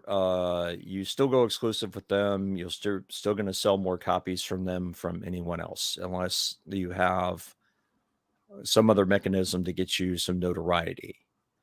What I'm curious about and what I will be able to tell you is, of course, there'll be some caveats because it's a second edition and not a brand new book. But I'll be able to tell you, give you an idea of what Fireside sales are compared to mine in the first 3 months. Because the first 3 months of that book will be completely exclusive, both on Amazon and Audible. So the ebook, trade paperback right now, or the ebook is exclusively sold by Amazon right now, and the audiobook it will go out of exclusivity at the same time the audiobook does. Is how I'm going to plan to do it. So we'll see how it goes over a quarter, what the sales numbers will be, and how much money it makes, just from that standpoint. Compared to what I made before the Amazon exclusivity. The Black was always Amazon exclusive, every book that was published. So we'll see what it does. We'll see what it does after that time. We'll see what the sales are on Authors Republic, and how that changes things. So I don't know. Station 3 has been an odd duck. It hasn't really been selling on the audio side. It's been selling more. Well, I haven't checked Audible numbers in a while, but as expected, I made more money from direct sales than I did on Audible so far, which is funny, at least on that book. So we'll see how it works. No one's non-exclusive, so I can do that. So the numbers are what they are, but they seem to be picking up a bit. We'll see how things go. That's another thing I'm interested to see is how well BNN can reinvent themselves. And I don't hold out any hope, but I want to see somebody try. They had a chance in the very beginning. Oh yeah, they did. They screwed it up by the numbers. They pulled research in motion, which is why our REM doesn't exist anymore. It did the same thing BlackBerry did and totally fucked themselves. So I don't know how they're going to come back from that, and I don't really know how you compete with Amazon in that space, to be honest. Amazon self-destructs. That's pretty much the only way you're going to find some way to compete with them. What I find interesting is the enmity for them is actually pretty high in some areas. And the enmity for DRM is extremely high in all areas. And Amazon's issues they've had so many problems with their business practices that they pretty much leave a bad taste in everybody's mouth. The problem is nobody's figured out what to do elsewise to compete with them. And I can tell you from their other offerings, because I also have to use their software stuff as well as the writing stuff, there is a serious decline in customer service, in my humble opinion. They've gotten way too big for their britches. They need to be broken up. Or they just need to fall flat on their face. I'm okay with that too, either way. But I suspect them falling flat on their face is much more likely than them being broken up. Probably. But things are shifting.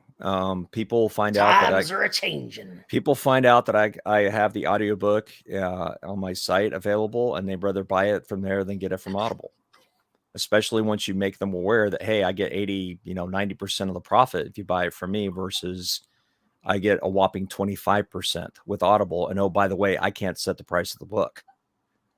So it's different. I think when enough people get together and decide it's too draconian, and if authors ever start really leaving it, then they'll have to go that way. But I don't see it happening with Kindle Unlimited.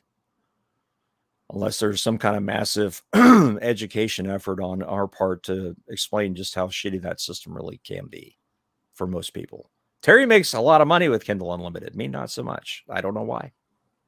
No idea why. I wish I could tell you why. Some genres are more inclined to make money with that. Yep. And it's been building an audience since 2015, 2016 on it. I jumped on at the end of the first month it became available, and I've been riding that pony the entire way. Yep. Sometimes it sucks to be an idealist. Anyway, the first couple of years, I wasn't sure that it was going to make it. I wasn't sure I know. that being exclusive made me more money. But now it's become a big part of it. See, the thing is that they haven't really raised how much they're paying it.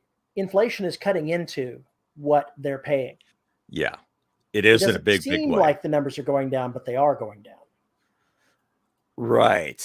Because they're not raising the amount that they're paying. Not to match what they're paying roughly the same thing they paid in the beginning per page. Yeah, nothing's changed. Nothing's changed. And the thing about the Kindle Select Global Fund, that's all horse shit. They make up that number. Whatever they want to pay. Whatever they want to do. It's just another thing to keep you trapped in their bullshit.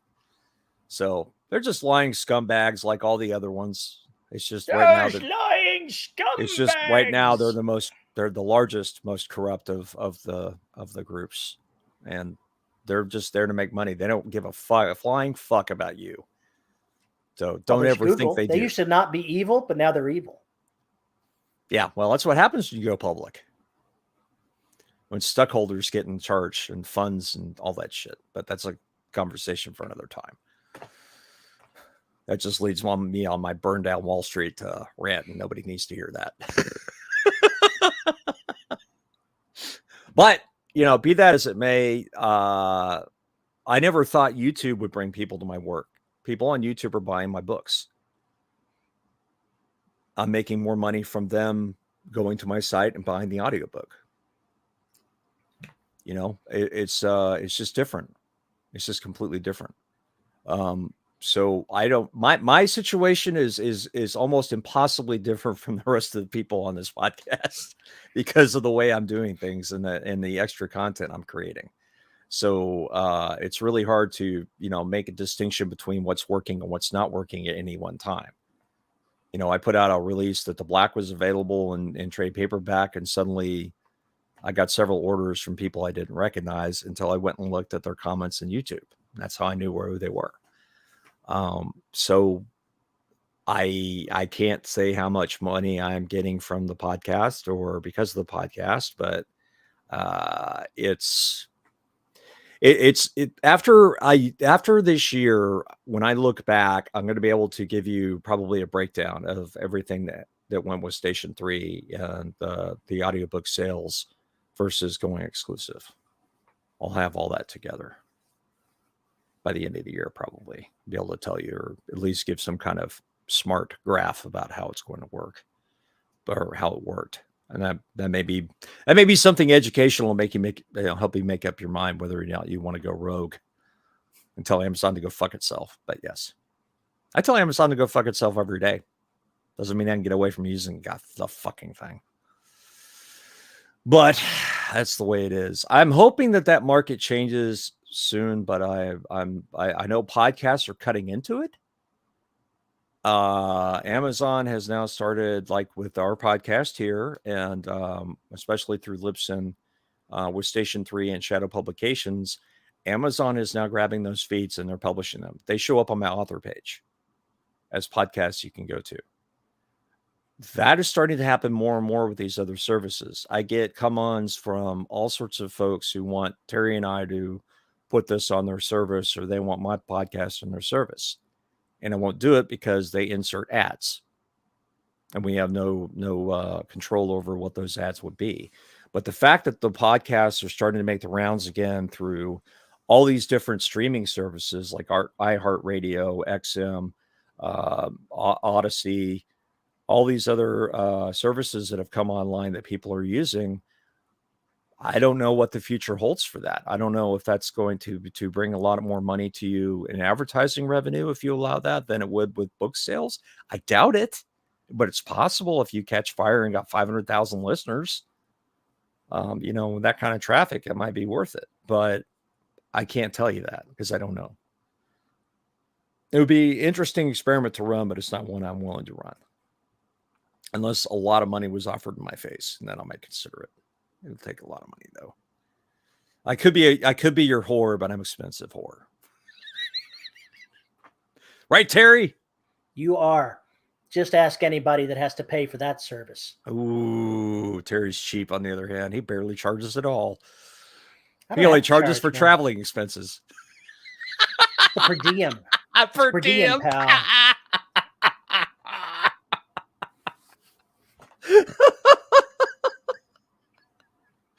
Oh God. Oh my God. Anyway,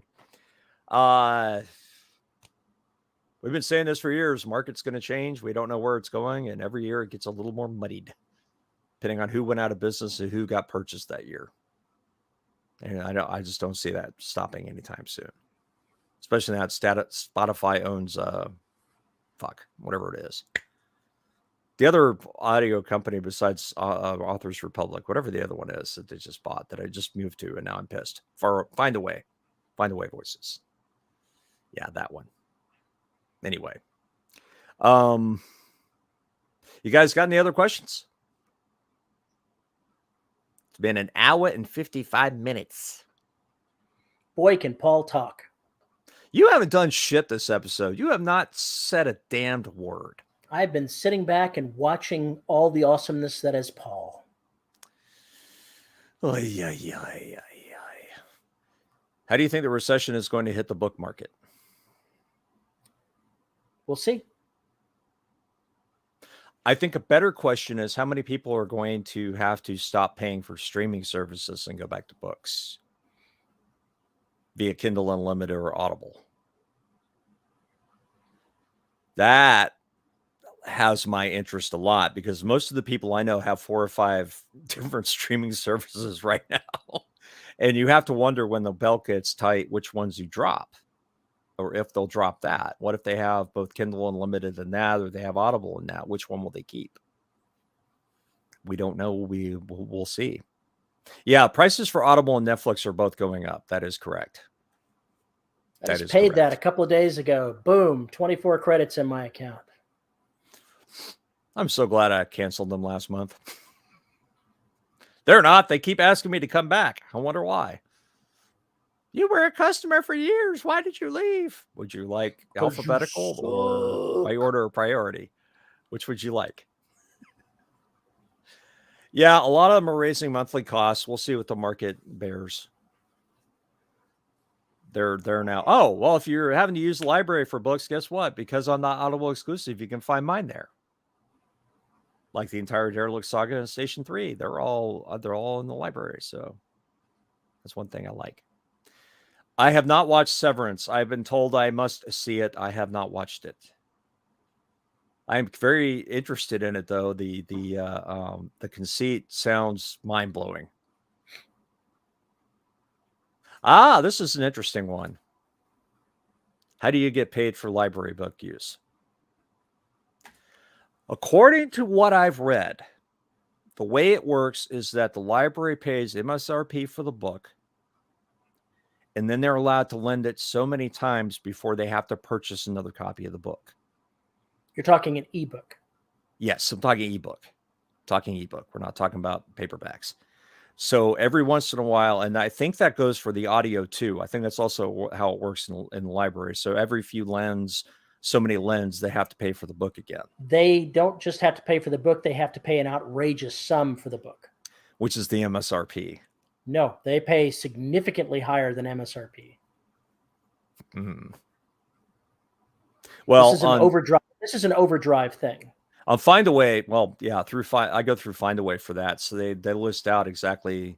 Maybe it's different through them, but when Overdrive does it, say you've got your $14.99 trade back book, the audio book for it or the ebook for it, they have to pay hundreds of dollars. for that copy that they can only then do a certain number of times. It's a racket. That sounds very different from what I read. Maybe it's changed, or maybe that's what way Overdrive does it. Anyway, regardless, that's yeah, physical book is 4 to 6 times MSRP. Right, digital's different, I think. But regardless, that's that part I actually like, because it means that the book is getting out there. And I have had quite a few listeners and readers who have written to me and told me that they found my book in the library. And I cannot tell you how much that pleases me, especially for folks who cannot afford to purchase books, that they're still finding me in the library and they would not otherwise have read my stuff. So that makes me happy a lot. That makes me very happy. And I like that. And I guess it's worth not, with the pay cut to a certain degree. He says as he ends up living in a cardboard box on the sidewalk. Well, any other questions?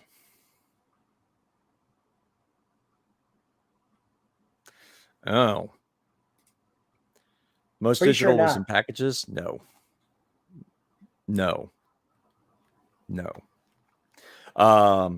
There's still a la carte everything. Even on Amazon. JR says it's no longer called a cardboard box. It's called a teeny home. Tiny homes are usually made of something a little more sturdy than cardboard.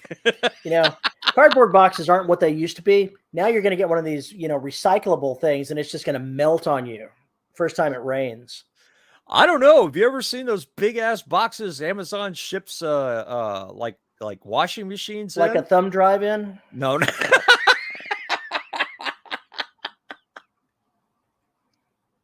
I remember back in the days when you get a big ass Amazon box, it would just be like a little for a deck of cards. With all the ridiculous. They've gotten a little bit better at it, but you're like, oh my gosh, what are you doing? Do you realize how much waste this is? Oh my God. Yeah, there's a chart. Okay, yeah, maybe that's what I was looking at. Link above. What link? Link above what?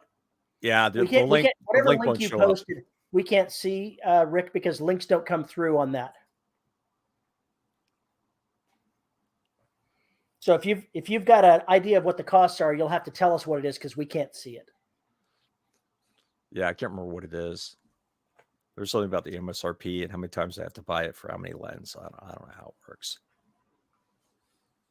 Regardless, we'll see how if people go back to a la carte or if they go join another service. I mean, BNN is basically, my understanding, is offering kind of an Audible service. So who knows? It shouldn't be too hard to build a better app than Audible, because Audible's a hunk of shit. So I'm listening to a book currently on the Book Funnel app, and it's just about as competent as the Audible one. Although I found when I'm playing Bluetooth in my car, if I hit the pause button on the screen, it doesn't actually stop it. So it's a little glitch in the program. I have to actually stop it on the phone. Interesting. I should probably report that. You should probably report that. Or it's a known issue and you just need to update the firmware. Yeah, it is an older stereo in the car, so it's been in there for 2 or 3 years. Yeah, maybe. I bought it new 2 or 3 years ago, so it's not ancient. Not ancient. Okay, article title is, "This is how much libraries pay for audiobooks and ebooks in 2022." Okay, so if you want, you can go look that up. It's interesting. Well, we've been at it for 2 hours, and you're probably bored to hell and tired of dealing with us, so it's probably time to take us out of here. Which means I have to do something, because, yes, once again, I was caught doing dog stuff and cat stuff and forgot to bring up the actual, list of people that we need to thank, and this, that, and other, blah, blah, blah. So why don't I do that right now? Because Terry never has to think about these things. He just has to show up. I just never think. I never have to think. Well, folks, if you have a question or comment about this show, you can send an email to show@devrobotSociety.com.